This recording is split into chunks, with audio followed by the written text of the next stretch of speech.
Di fronte a noi il Palazzo della Cultura che dovrebbe essere inaugurato fra pochi mesi. Lo stretto di Messina in mezzo ai due piloni, il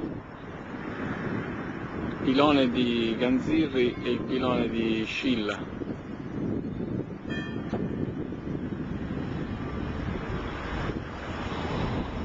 La Calabria,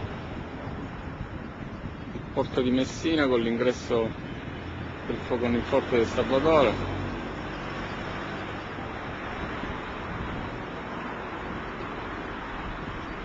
Il Duomo con il campanile alto 70 metri,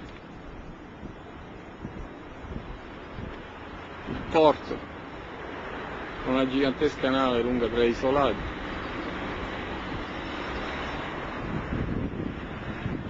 il bacino di carenaggio, 200 metri di bacino di carenaggio, uno dei più grandi. Dimorano all'Imberga dove si costruiscono le navi.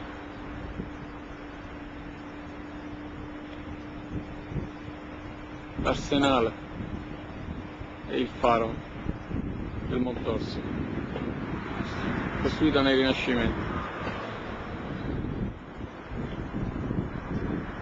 Teatro Vittorio Emanuele.